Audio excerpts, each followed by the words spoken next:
That's right, ladies and gentlemen, Record Roulette is back already. I told you I would be back sooner rather than later, and we're going to do the same old shit. We're going to use the random item feature on Discogs, where I've entered in my entire vinyl collection, which at this point is a little over 1,700 pieces, albums, singles, EPs, you name it. It's in there. But before we begin, I also wanted to let you guys know that over on a pretty new app called AMP, unfortunately right now you can only get it in the US and on Apple devices, but it will be expanded, I've been told, eventually.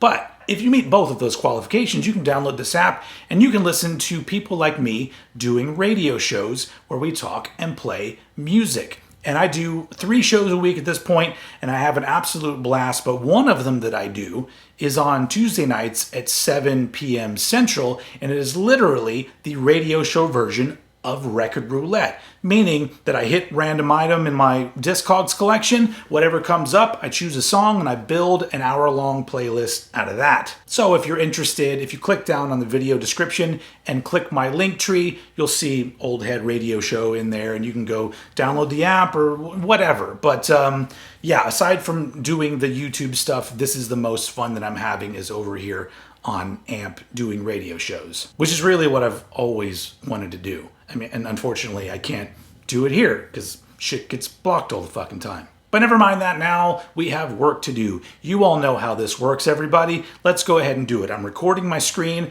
as usual so you can see the action as it unfolds. All right, everybody, let's see what happens. Random item. The Keep It in the Family 12-inch single from Anthrax from 1990. Picture disc, obviously, and I had to get this one because just the picture disc with the clock is just so fucking cool. And then on the back it tells you what's on it. In My World on side 1, Keep It in the Family on side 2. That is it. Just those 2 songs from the album on this beautiful picture disc. Now this is a UK release. I don't think this was released in the US at all. Once again, the US wasn't really big on 12-inch singles for metal bands, and so a lot of this cool shit like this comes from overseas. Not really much to talk about except for just looking at it and how cool it looks. That's really it. But there you go, the In My World 12-inch single from Anthrax. All right, off to a good start. Let's see where we go from here. Random item. The soundtrack to the film Bill and Ted Face the Music. I actually talked about this very album recently on an episode of Cranked and Ranked, a CNR sidebar where we talked about all 3 Bill and Ted movies and their soundtracks. This to me is the worst of the 3 soundtracks and the worst of the 3 movies. I mean, I liked it. Go watch that episode if you want to hear me talk all about how I feel about it.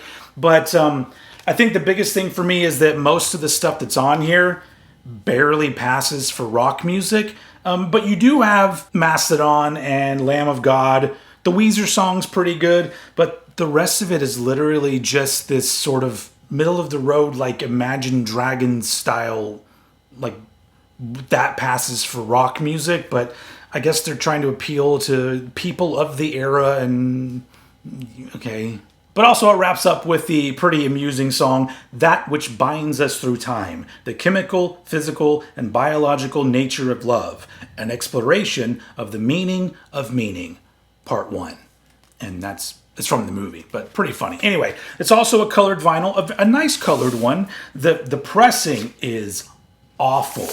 This might be in maybe the top 10 of the worst sounding pieces of vinyl that I own. But at least it looks nice. Nice little purple with the, whatever you call the squigglies on the inside. I always forget what things are called, but you know, I just know when I like how it looks. So there you go, Bill and Ted Face the Music. I don't know if you guys can hear I didn't add thunder sound effects. There's a storm going on outside right now. I don't know if it's loud enough for anybody to hear. Whatever. Let's do this. Random item.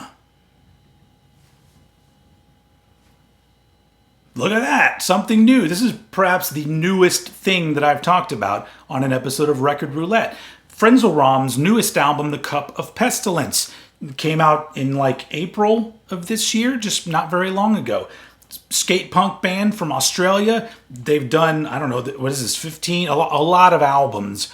And this one's really fucking good. I did a little mini review of it over on Old Bollocks with Howard H. Smith, if you want to know my thoughts on the actual music. But to keep it short, it's a fucking good album. And at this point, the best skate punk album I've heard all year. So that says something. Plus the album cover is cool as fuck. The vinyl is colored as well, and it's actually pretty cool also. Look at that. Look at that. Yeah, this is on Fat Records, which has put out several Frenzalrom albums, I believe. And there's a little insert, with lyrics. Nothing fancy. But if you're into that fast, technical, skate punk sound, with riffs and guitar solos and stuff, but it's still very punky and some very clever and fun lyrics all the way through, then this is an album for you. I'm doing like a review. But it's a great album, and it's new, so I guess I should be talking more about it. Could it be in my top 10 for the end of the year? We will just have to wait and find out. All right, 2 more to go. Let's do this. Random item. Okay, this is a very special one for me.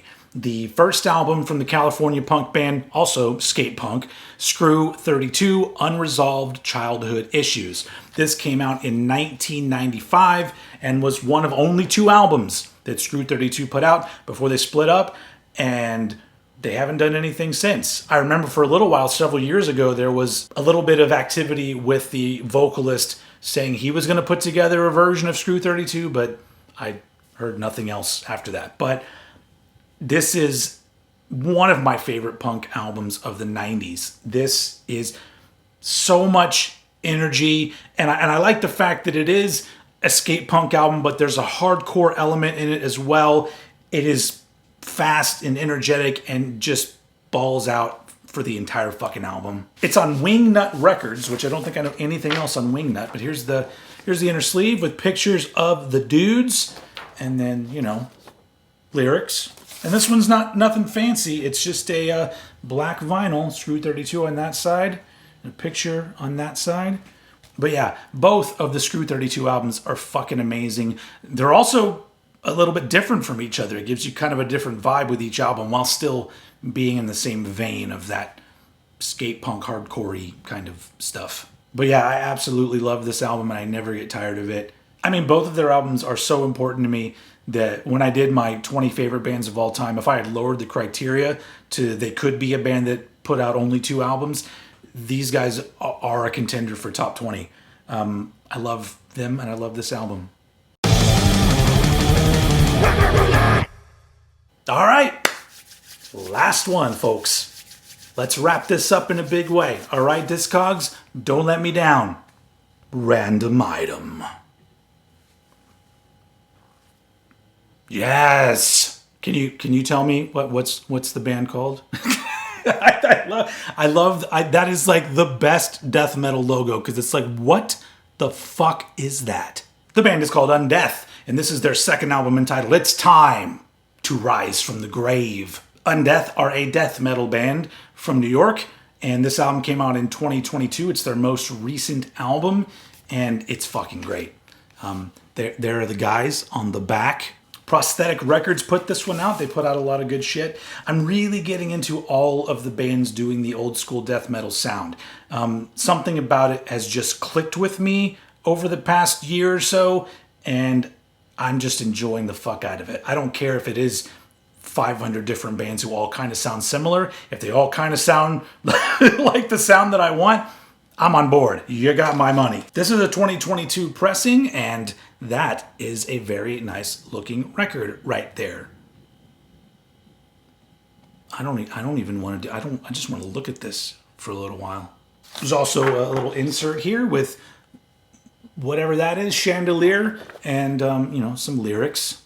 I'm sure if you're into the new school of old school death metal bands, that's what it is. You already know Undeath. If not, and you feel like you would be into some of the newer bands doing the old school death metal sound, literally pick an album. Start with this one because it's pretty damn good. Just look for this logo that you can't even fucking read. It looks like the hair that I pull off of my hairbrush after like a week of brushing my hair, and then there's some skulls in there too.